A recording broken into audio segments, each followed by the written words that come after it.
Let us enter the most sacred place we so often forget, the place that never asks us to be more and always holds us as we are. Your body, not an object, not a project, but a sanctuary, a living temple. Its altar, the heart. Its incense, your breath. Its music, the beat beneath your palm. You do not need to earn your way in. You are already here. The door has always been open. Let us not begin with fixing. Let us begin with returning. Returning to the body. Returning to the heartbeat. Returning to the wisdom we forgot we carried. Place your hand on your chest. Yes, right here. Gently, reverently, like it's sacred. Because it is. Do not try to slow it. Do not try to change it. Simply feel it. That rhythm beneath your skin. That steady percussion beating since before you had language. This is not just biology. This is memory. This is presence. This is you. Every beat is a whisper. I am here. I am still with you. I have never left. This is your inner metronome, the one that marks time not in clocks, but in life. It has stayed with you through grief, through joy, through numbness. Even when the mind raced, the heart remained. Loyal, grounded, quietly enduring. We often talk about 5 senses: sight, smell, sound, taste, touch. But there is another, older, more essential: interoception, the sense of your inner world, the heartbeat, the breath, the churn of your gut, the temperature of your skin, the fullness in your lungs, the subtle waves beneath the surface. To calm the mind, we must descend from the chatter and return to these inner waters. Your body is speaking, always, not with words, but with pulses, flutters, tightness, openness. Not demands, just data. You don't have to interpret it all. You only have to listen, with care, with presence, with trust. In times of anxiety, we often try to escape the body. We leave, we float, we numb, we scroll. But embodiment isn't about fixing the body, it's about returning to it. It's placing both feet on the ground, noticing the pressure, the warmth, the weight. It's feeling your breath not as a task, but as a relationship.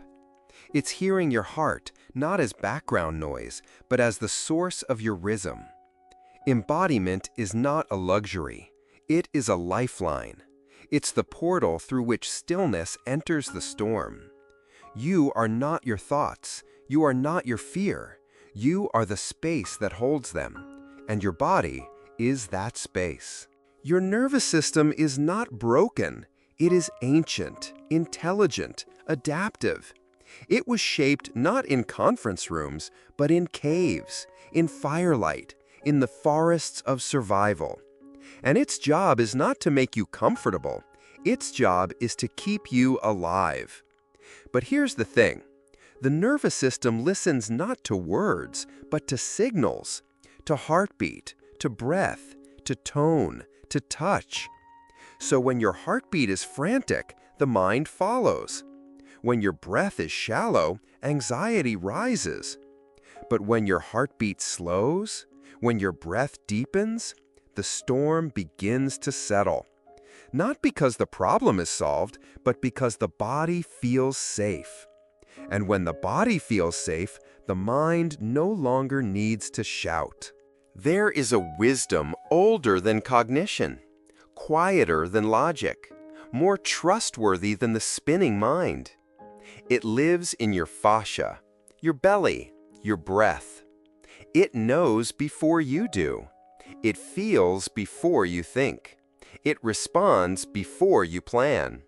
This is somatic wisdom. It is not loud. It is not dramatic. It is not always comfortable, but it is honest. And when we live intentionally, we begin to make decisions from that place, from sensation, from rhythm, from the body's yes and the body's no. Your body may not know what will happen next, but it always knows how it feels now, and that is enough to begin. Intentional living is not about controlling every emotion. It is not about achieving a perfect state of calm. It is about trusting what arises and choosing how we meet it. When the mind races, pause. Drop your attention into your chest. Place your palm over your heart. Breathe with it. Feel its rhythm. Let it lead. It is not just a muscle. It is a guide, a compass, a keeper of ancient intelligence. It doesn't need to be forced into stillness. It needs to be met with stillness. And in that meeting, the racing slows. The tide shifts. The mind follows the body back home. Let's try it. Right now. Sit. Let your spine gently lengthen. Let your shoulders drop. Feel the contact between your body and the earth. Bring awareness to your heart. Not to analyze it, not to fix it, just to feel. Breathe in. Feel the rise. Breathe out. Feel the fall. Notice any sensations. Warmth, pressure, stillness. Don't rush past them. They are the language of your soul. This is not a performance. This is not a technique. This is a devotion, a remembering, a return. Your body is not a container. It is a cathedral. Every beat of your heart is a bell. Every breath a blessing. Every cell a choir. The sacred does not live only in scriptures or sky. It lives in you. When you treat your body as sacred, you begin to live differently. You choose rest. You honor hunger. You allow emotion. You trust sensation. You stop trying to escape the body and begin to live from it. This is the essence of intentional living, to treat every heartbeat as holy and every moment as a chance to return. Let us offer a blessing to your mind, so brilliant, so busy, so desperate to help. May it soften. May it exhale. May it know it does not have to do it all alone. To your heart, so quiet, so steady. May it be felt. May it be heard. May it be trusted as the drum of your days. To your body, so often ignored, misunderstood, pushed beyond its limits. May it be remembered as sacred space, not for performance, but for presence. And to you, the one who holds it all, may you know that the way back is not far. It is only a breath away. So be it. Amen. The mind is a wonderful storyteller, but it is not the source of peace. Peace begins in the body, in sensation, in rhythm, in the quiet of a single heartbeat. The more you listen, the less you need to chase answers, because the body already knows. It does not offer certainty, but it offers truth. And that truth is often simple. I am tired.